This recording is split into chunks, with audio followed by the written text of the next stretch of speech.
Hello everyone, effective remedies by Shivika Sharma में मैं आपका बहुत सारा वेलकम करती हूँ।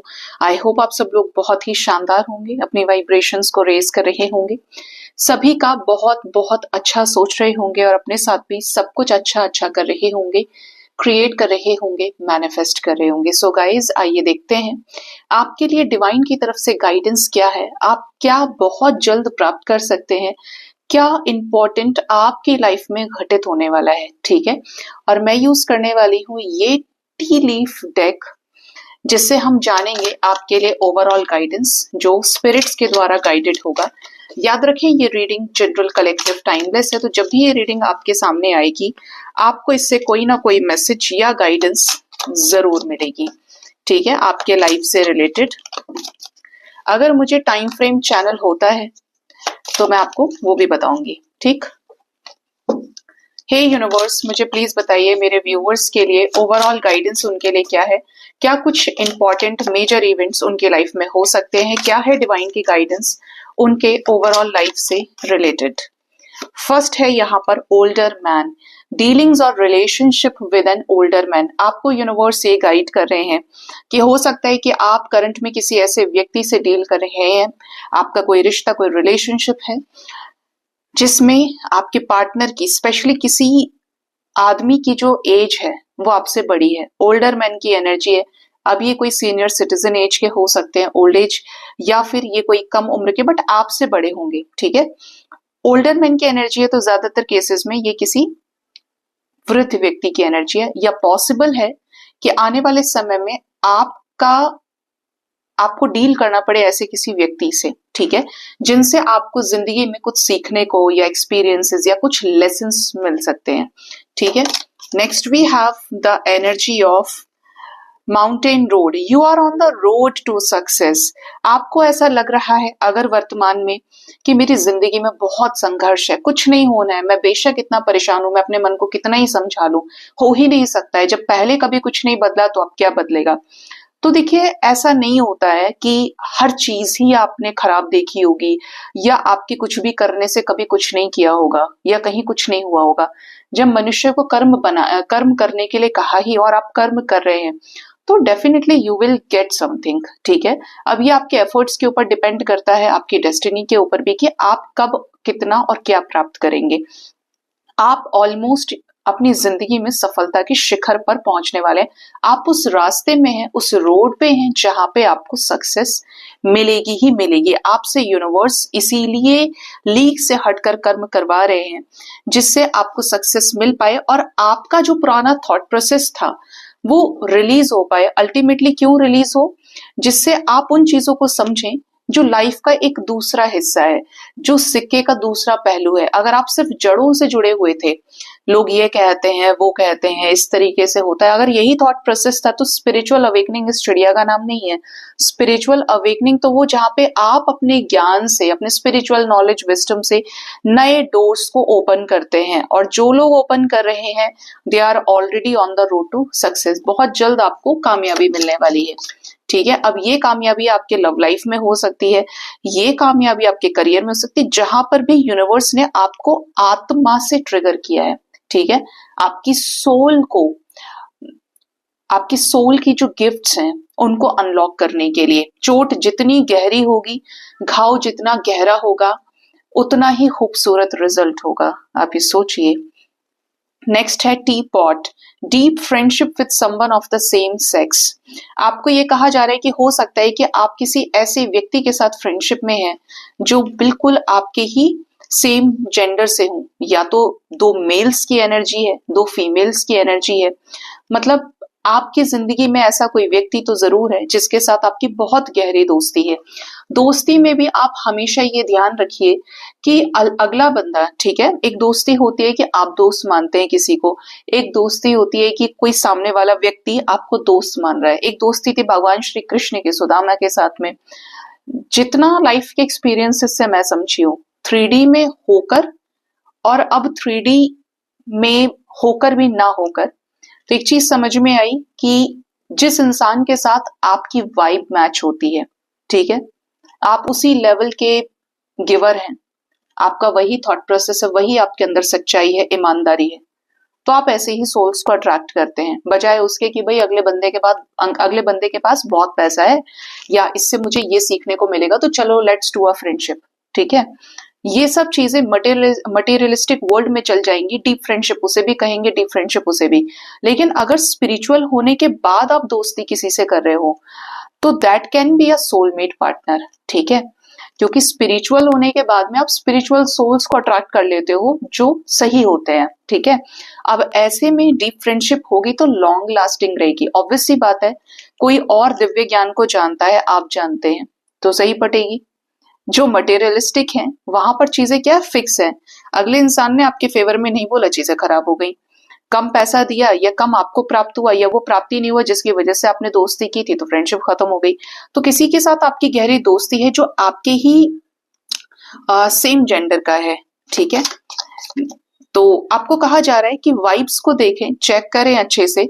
जो इंसान आपकी वाइब्रेशन का है उससे आप हर एक चीज शेयर कर सकते हो, क्योंकि ही और शी वोंट जज यू। ठीक है, वो आपको जज नहीं करेगा, आपको गाइड करेगा।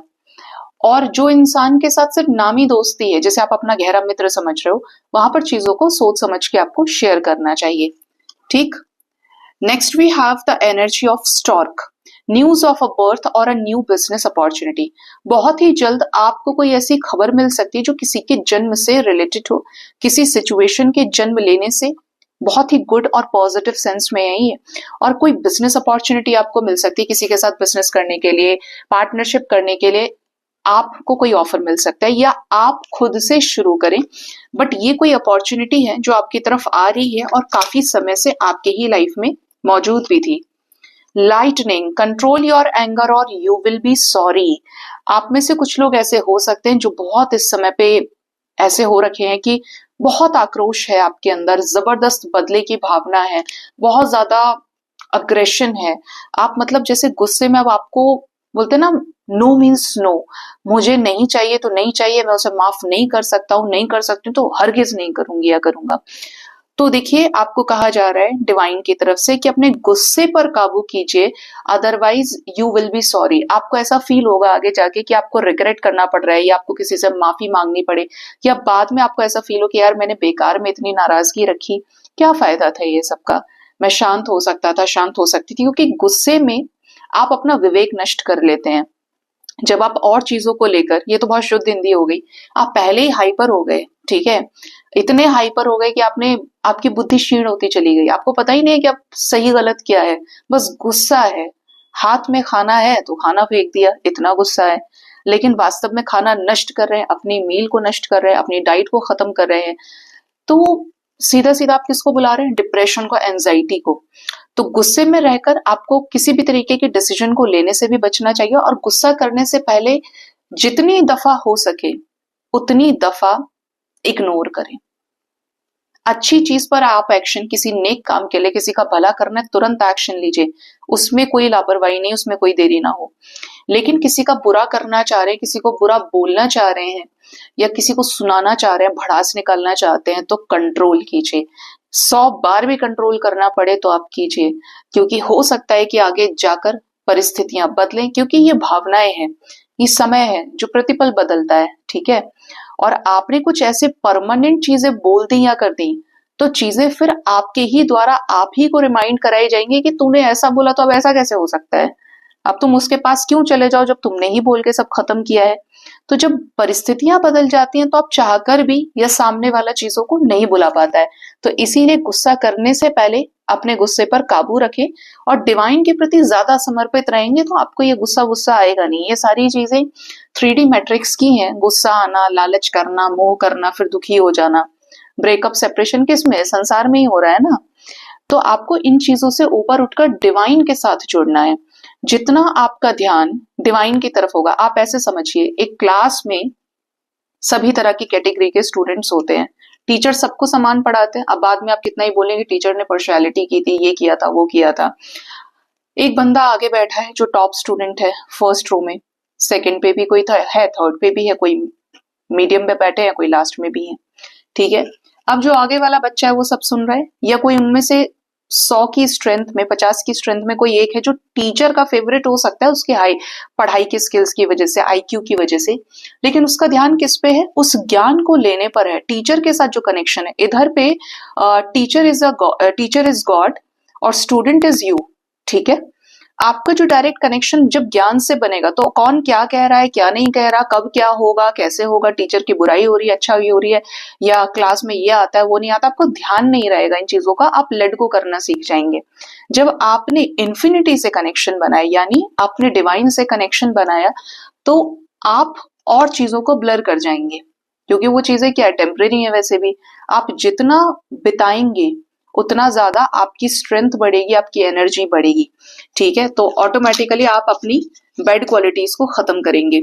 और एक लास्ट लेते हैं, पेल, time to get out of a situation. अब ये वक्त आ चुका है कि आप किसी ऐसी सिचुएशन से बाहर निकल जाएं जिसने आपकी जिंदगी में बड़ा रायता फैलाया है। चीजों को अगर आपने स्टक किया हुआ है, नहीं मैं मूव ऑन नहीं कर सकता, मैं मूव ऑन नहीं कर सकती, मुझे ये इंतजार है, वो इंतजार है, फलाना है, ढिमकाना है, अगर चीजें आपकी तरफ से रुकी हैं, सामने से एक पत्ता भी नहीं हिल रहा है, टेक एक्शन। आपने कहीं ना कहीं चीजों को पकड़ के रखा है, टेक एक्शन। आप अपनी तरफ से तो एक्शन ले सकते हो जहां पे चीजें आपकी वजह से स्टक है। रही सामने वाले की बात, आपके हाथ में है तो आप क्लैरिटी लीजिए, आपके हाथ में नहीं है और दूर दूर तक कोई कांटेक्ट नहीं, कोई अता पता नहीं है, तो देन मूव ऑन। ये कोई भी ऐसी सिचुएशन जो ऑलरेडी फैली हुई है उसको अब समेटने का समय है और लाइफ में आगे बढ़ने का समय है। हो सकता है कि आपने इस सिचुएशन के पीछे 6 महीने खराब कर दिए, 1 साल खराब कर दिया, 4 साल खराब कर दिए, किसी ने 10 साल खराब किए हो। ये समय है, अब आगे बढ़ जाओ, ठीक है, वही नहीं रहना है। सनराइज की एनर्जी है, आपको बहुत ज्यादा क्रिएटिव आइडियाज आ रहे हो या आने वाले समय में आए, न्यू वेंचर्स आपका वेट करे, एक फ्रेश स्टार्ट आपका वेट करे। देखिए पेल के ठीक बाद एनर्जी है क्रिएटिविटी की, अबंडेंस की, सक्सेस की, ग्रोथ की, न्यू बिगिनिंग की। क्यों है कि जब आप अपने रायते को समेट लेंगे, अपनी खराब हुई सिचुएशंस को समेटेंगे, काम करेंगे उन पे, तो आपकी लाइफ में ऑटोमेटिकली वो चीजें आपको दिखने लगेंगी जो हमेशा से आपकी थी। जरूरी नहीं कि आप आईपीएस बनने के लायक हो, आप हो सकता है बहुत अच्छे एक्टर निकले, आप बहुत अच्छा खाना बनाते हो। आईपीएस का कोई कंपैरिजन नहीं है एक कुक से, एक पेंटर का कोई कंपैरिजन नहीं है एक मेकअप आर्टिस्ट से। सबकी अपनी अपनी हॉबीज हैं, लेकिन अगर आपके अंदर कर्म करने की क्षमता है तो आप उसे बेस्ट खड़ा कर सकते हो, ठीक है। तो इसीलिए आपको कहा जा रहा है कि अपनी सिचुएशन से बाहर निकलिए, क्योंकि बहुत सी ब्यूटीफुल न्यू बिगिनिंग्स, डिवाइन की तरफ से गिफ्ट्स, इंपॉर्टेंट चेंजेस आपका इंतजार कर रहे हैं। आपको डिवाइन की तरफ से सीढ़ी भी प्रोवाइडेड है, ठीक है, आपको रास्ता मिला हुआ है, आपके पास रास्ता है स्पिरिचुअलिटी का, जिससे होकर अपने आप को हील करके लाइफ के खूबसूरत एक्सपीरियंसेस आप कर सकते हैं जो वेटिंग में है, जिन्हें आप अपने लिमिटेड थॉट प्रोसेस की वजह से हो सकता है बोझ के तले दबते जा रहे हैं और देख नहीं पा रहे हैं, ठीक है। तो अपने आप को फ्री करना है। सो गाइज ये थी रीडिंग। आई होप इस रीडिंग से आपको गाइडेंस मिली होगी। अपना बहुत ज्यादा ख्याल रखिए। Thank you so much, bye bye, take care.